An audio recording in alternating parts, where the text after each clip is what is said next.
think if I'm characterizing this correctly, is what people would call kind of like the, not even the brain, it's like the nerve center of our health. And all of our immune system kind of runs along the gut biome. And people are talking, the sequencing of the gut biome is going to come through, I think, relatively soon. We know there's been a lot of progress made there, but how do you, are you guys getting into the discussion about health and the positive qualities of fermentation from an eating standpoint? How would you explain kind of where people's understanding is right now around that?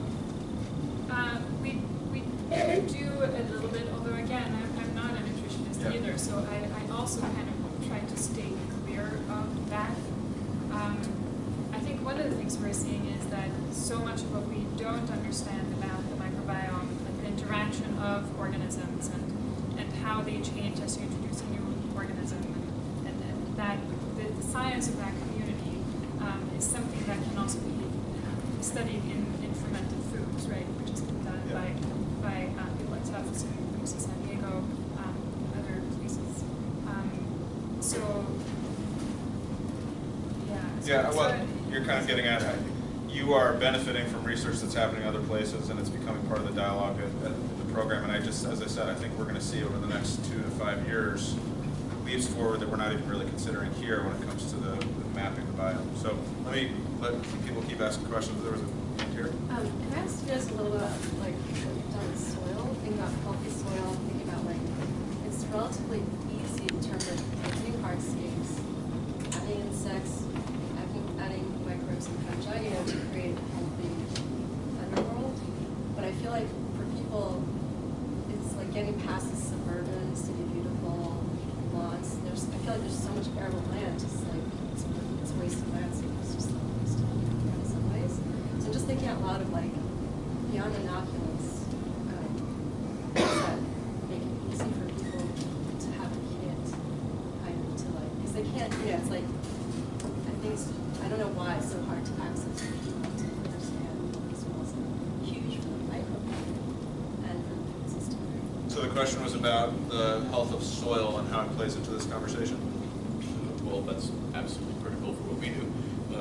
And so some of our organisms may not be endophytes. We focus on endophytes. However, when we put it on the seed and put that seed in the soil, it does colonize soil. Most of them do. And so it can be certainly beneficial. I'm not really sure, what your question is as far as what we can do. Beyond seed, are you guys working on technology that's in soil? We don't currently have any products in line.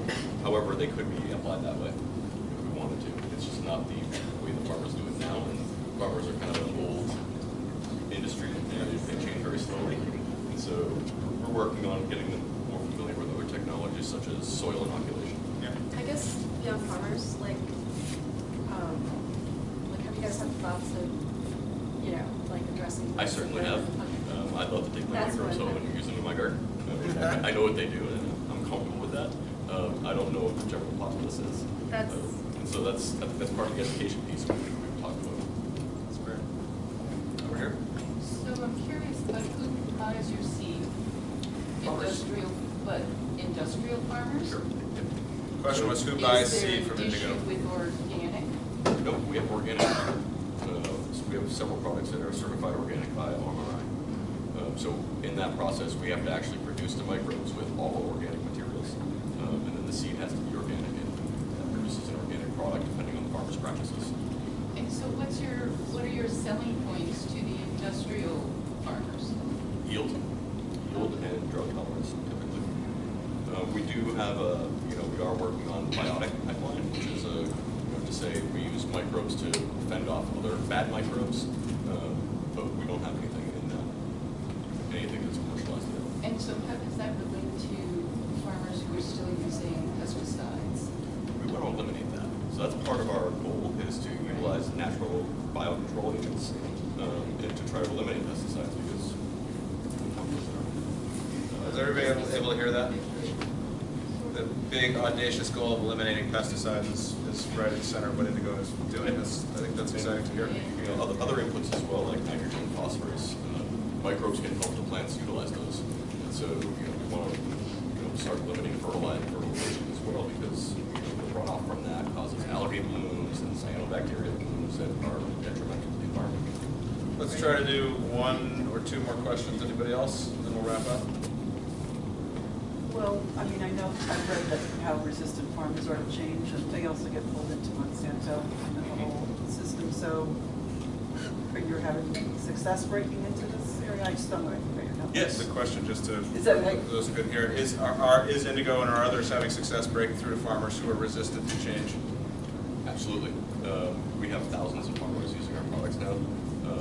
We're targeting about 1 million acres for this fall planting, winter wheat. So we're getting some traction now, and it's really easy when you have such large measurable benefits to the farmer.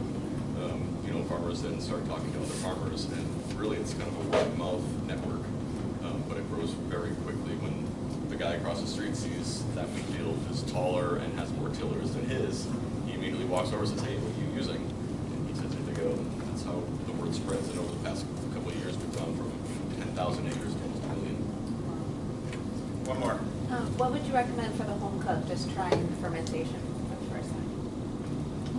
What product, what recipes? I would say what I always say to students is, if you're over 21, go for meat, because it just encapsulates the idea. It's water, honey, and thyme. I mean, you can add yeast. I would say if you want to be sure, go ahead and add yeast, but you don't have to.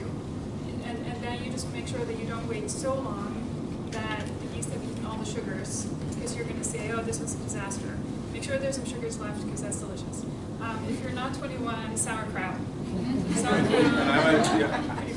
I might say kimchi even beyond sauerkraut, because it is a 2 to 3 day ferment, and I mean you can go way longer than that, but in just 2 to 3 days with even plastic rack pushed over the top, you'll see transformation, and that's not usually enough time for there to be too much yeast or other harmful stuff developing. What would you say, Mark, to that question? I would say, yeah, it's very simple products like sauerkraut. I like fermenting peppers. That's my favorite thing. Peppers, a lot of people don't know what to do with, so fermentation, I feel, really opens that up and mellows the chili up, allows you to taste kind of the personality. It's very easy to do, just like a kimchi or something like that. Yeah. And it's utilizing all these peppers that no one really knows what to do with, that you get in your CSA, that you're growing in your garden, but you know, they don't always have to be served raw. So. Yeah, everyone loves hot sauce. Yeah, hot sauce, you can go about, you can mix things together and let them ferment together. You can buy whole chilies and just put them into 3% brine or a salt brine and make sure that they're under the level of the liquid. Let them go for whatever, a week to and then take them out and mix them with stuff that you want to put into your hot sauce. It's very simple. Let me close up with just a quick kind of a rapid fire down the line final question. Boston is really helping drive a global wave of change when it comes to fermentation. I think that's true on the private sector side. I think it's true in academia.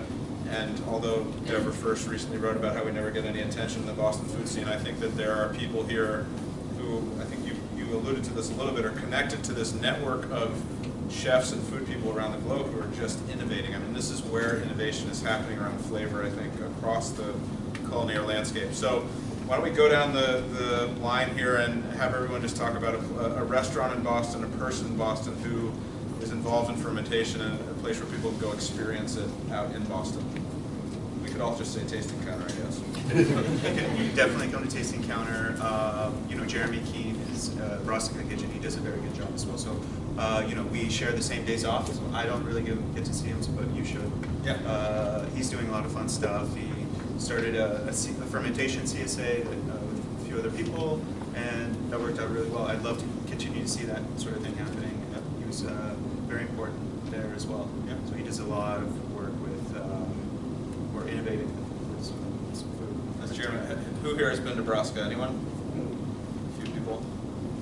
More of you got to go. It's really, I mean, it might even not be staring at you in the face on the menu, but he just is. Yeah. He does a lot of miso experimentation and some really awesome things happening under the radar there. Pia, what about you? My first two were going to be those two, of course. I guess I would also say Commonwealth. Yeah, we were there together recently. Yeah. There's a number. I know Pagu in Cambridge is putting some things on the menu. That's great. Others?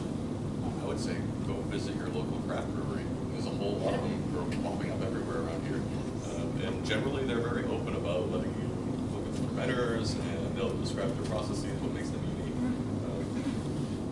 Probably the most accessible fermentation that you can find locally. And where does your loyalty go when it comes to local I like my breweries? own beer. I think I have to agree with the beer. Actually, my former head of fermentation was Emily Greenhagen, because she co-owns Mystic Brewery. So I'm glad to see that. It's great. It's great to hear. There's a lot of online resources. I think I'll be writing about some of those in the article that I put out. But yeah, I mean, we're sitting here, all of this is coming together, as we said, private sector, the culinary world, academic. I think we're just going to see so much change over the next couple of years. And one of you talked about the audacious goal of eradicating pesticides. I mean, from a health perspective, the audacious goal of being able to map the biome, and then even, as we've seen written about, prescribe fermented foods for specific health challenges. I think that's the frontier. So thank you very much to our panelists, to our sponsors, to everybody who was here to